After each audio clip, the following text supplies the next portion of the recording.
Kali ini kita akan belajar tentang sumber daya alam. Sumber daya alam adalah materi yang akan kita pelajari ke depannya di tema 2. Nah, dengan mempelajari tentang sumber daya alam, anak-anak diharapkan dapat lebih mengenal, lebih memahami, dan lebih mengerti apa itu sumber daya alam, macam-macam dari sumber daya alam, dan bagaimana pemanfaatannya di kehidupan sehari-hari. Nah, ini dia materinya. Indonesia memiliki sumber daya alam yang berlimpah. Disebut sumber daya alam karena berasal dari alam. Penduduk Indonesia dapat menikmati sumber daya alam tersebut untuk memenuhi kebutuhannya. Laut Indonesia terkenal karena ikannya. Lahan yang subur menghasilkan padi, jagung, serta tumbuhan lainnya yang sangat berguna bagi penduduk. Gas bumi, minyak, serta logam banyak memberikan manfaat bagi masyarakat. Nah, sebelum itu, kalian juga harus tahu apa itu sumber daya alam. Sumber daya alam adalah semua yang terdapat di alam, yaitu kekayaan alam yang dapat dimanfaatkan oleh manusia untuk mencukupi segala kebutuhan hidupnya. Itulah yang disebut sumber daya alam. Nah, sumber daya alam ini terbagi menjadi dua. Sumber daya alam yang dapat diperbaharui dan sumber daya alam yang tidak dapat diperbaharui. Sebagai anak Indonesia, tentunya kamu harus tahu apa yang termasuk ke dalam keduanya dan apa dampaknya apabila kita kekurangan keduanya. Penggunaan sumber daya alam yang berlebihan akan mempengaruhi kehidupan manusia. Kita harus menghemat penggunaannya. Sumber daya alam yang dapat diperbaharui misalnya tumbuhan, hewan, sinar matahari, angin, dan air.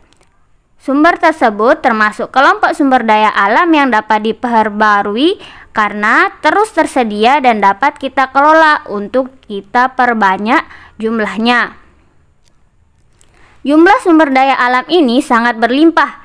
Agar sumber daya alam ini tetap tersedia, kita harus menggunakannya dengan bijak dan melestarikannya. Sedangkan minyak bumi, emas, besi, dan berbagai tambang termasuk ke dalam kelompok sumber daya alam yang tidak dapat diperbaharui. Mengapa demikian? Karena jumlahnya sangat terbatas. Untuk menghasilkan minyak bumi diperlukan waktu yang sangat lama. Oleh karena itu, kita harus hemat menggunakan sumber daya alam ini. Sumber daya alam juga dapat dibedakan berdasarkan jenisnya.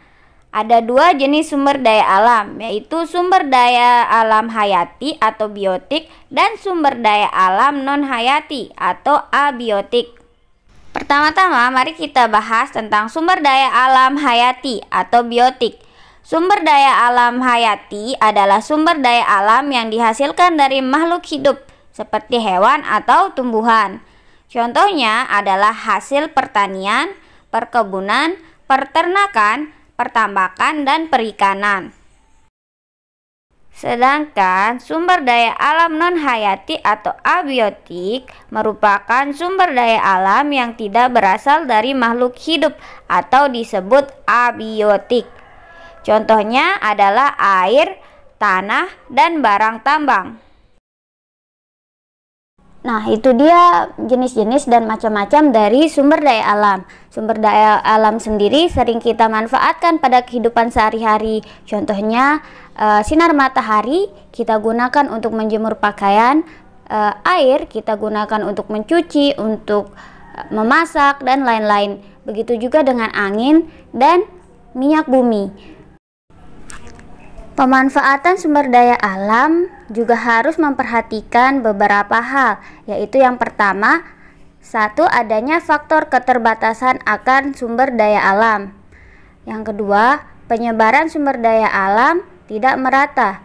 Dan yang ketiga, yaitu sumber daya alam ada yang dapat diperbaharui dan tidak dapat diperbaharui, sehingga dalam penggunaannya kita harus senantiasa berhemat dan penuh dengan pertimbangan agar tidak boros. Nah, itu dia materi tentang sumber daya alam. Semoga bermanfaat untuk pembelajaran di rumah.